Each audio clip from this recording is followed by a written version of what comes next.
大家好，歡迎翻到嚟我嘅 channel，我係 Polly。今日咧我就會講一講你移民澳洲之前一定要了解15個關於澳洲人嘅文化習慣，因為老實講呢啲嘅文化差異咧，真係可能會影響到你嘅生活同人際關係。咁第一咧，其實澳洲人真係好 friendly 嘅，同你唔熟都會講嘢啦。咁澳洲人普遍都好開朗啊，無論係搭車啊、超級市場排隊，甚至係行過街都會有個人同你講 How are you? Have a good day. Lovely day, isn't it? 咁佢哋好中意 small talk 嘅，咁對佢哋嚟講咧係基本禮貌啦，好似打招呼咁樣。咁少少嘅 tips 唔需要太認真嘅，只要有禮貌咁樣回應就可以㗎啦。Good thanks, how are you？ 如果 feel like 你想回應多啲咧，咁當然可以一齊 small talk 啦。第二咧就係澳洲人都幾唔 formal嘅，甚至咧有時會喺赤腳行街啦。咁好多香港人咧初嚟到嘅時候咧，都覺得澳洲人咧着得好似好唔太尊重儀容啊，又或者好唔 formal咁。特別咧，你有時會見到有人真係赤腳入超市啊、便利店啊、海灘附近咁樣。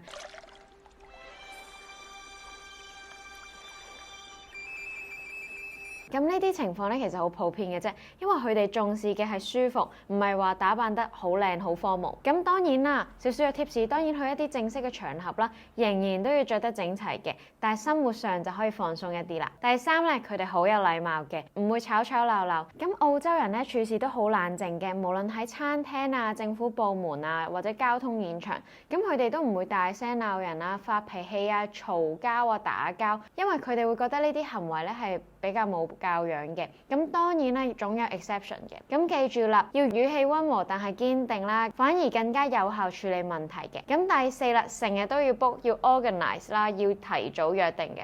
咁我哋有時香港人都會好習慣臨時講，喂，今晚食唔食飯啊？咁就會約到噶啦。但係澳洲朋友通常咧要早一個禮拜或者早幾日要約定噶啦，因為大家都好注重時間安排啦。咁包括朋友聚會啊，就算剪頭髮啊、睇醫生，全部都 book 定嘅。咁少少嘅 tips 啦，同澳洲人做朋友咧就記得提早去規劃定約定食飯啦。咁第五啦，澳洲人咧好重視準時嘅。如果你約咗人6點啦，千祈唔好6點3先出現啦，佢哋會覺得你唔尊重嘅。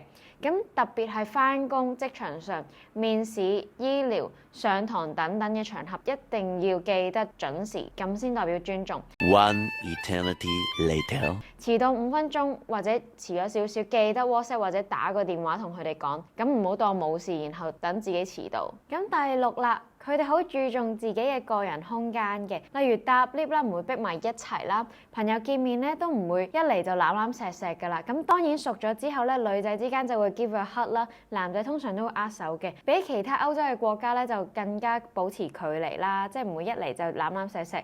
咁不過我哋喺香港土生土長咧，其實我哋一開始就算見到 friend 咧都唔會攬攬錫錫嘅。咁我哋 suppose 都應該好習慣呢一個感覺。咁所以咧就記得尊重對方啦。第七咧就係男女平等，拍拖好輕鬆冇壓力嘅。咁澳洲社會咧都好講求平等啦，唔會因為你女仔就要做多啲家務，男仔咧就要出去做嘢啦。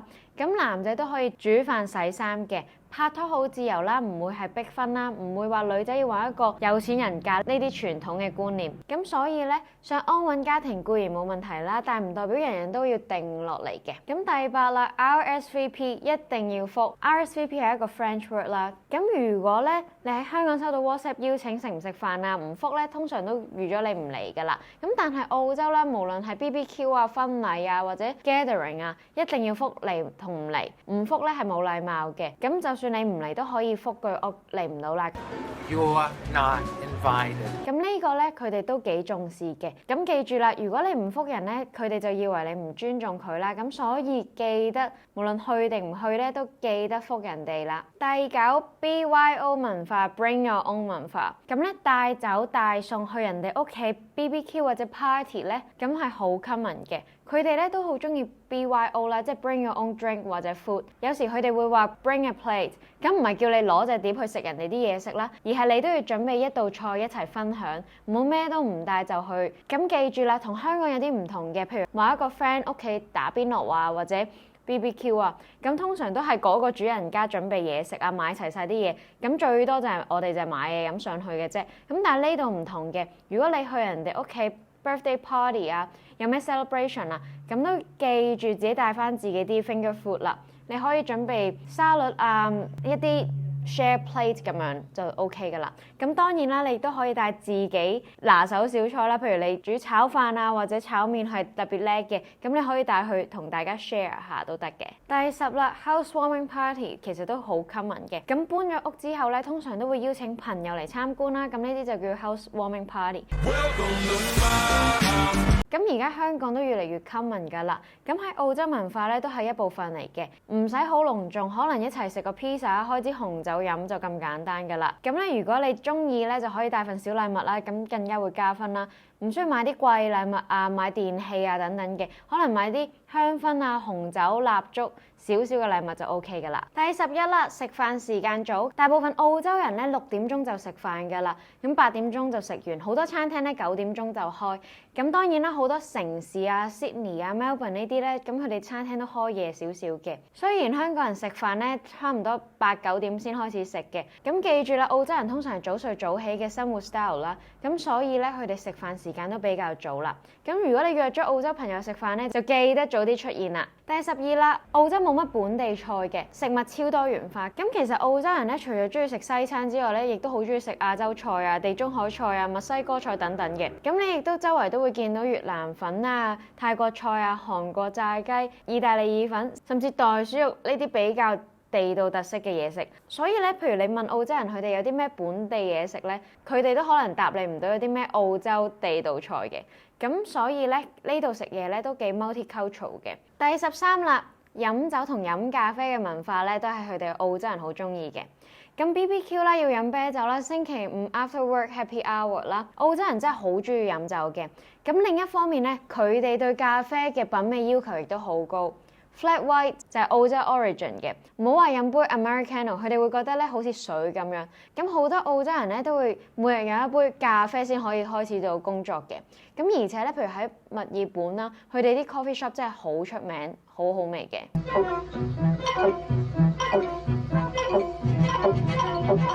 第14啦，環保意識超高，咁去沙灘啊、公園啊、郊外呢啲地方咧，唔可以亂拋垃圾嘅，唔可以亂踩草地啦，亦都唔可以亂餵野生動物啊、kangaroo 啊等等。如果你去 camping site 啦，喺自然郊外嘅地方開音樂太大咧，都有啲唔尊重嘅。咁佢哋有一句叫做 Leave nothing but footprints， 咁就係佢哋嘅澳洲大自然金句啦。咩都唔好留低，淨係留低你嘅腳步。即係你去咗，但係要帶翻自己所有垃圾走啦。咁第15啦，澳洲人咧唔係太中意講政治嘅，不過佢哋好中意講體育活動。咁無論係屋企啦，定係同事之間咧，佢哋都會盡量想避免討論政治嘅話題啦。例如關於移民啊、原住民啊，或者政府政策呢啲等等嘅敏感 topic 啦。咁所以咧，你可能如果佢哋冇講，你都唔需要特登去開啲政治話題。不過，如果你同佢哋講 footy 啊、cricket 啊呢啲等等嘅 sport event 咧，咁佢哋就好 happy 㗎啦。佢哋真係好重視 footy 呢一個體育文化嘅。咁所以如果你啱啱嚟到咧，亦都可以試下喺電視睇下 footy 啊，了解下當地中意嘅體育文化。講到最尾啦，澳洲人嘅文化多元又自由，但背後其實有好多值得欣賞嘅細節嘅。咁無論係尊重、平等定係環保意識，如果你準備嚟澳洲生活咧，就記住呢15樣文化差異啦，咁會令你快啲適應生活嘅。咁如果你中意呢條片咧，就記得 like、share 同 subscribe 俾你中意澳洲或者準備嚟澳洲旅行或者生活嘅朋友啦。下次再見，拜拜。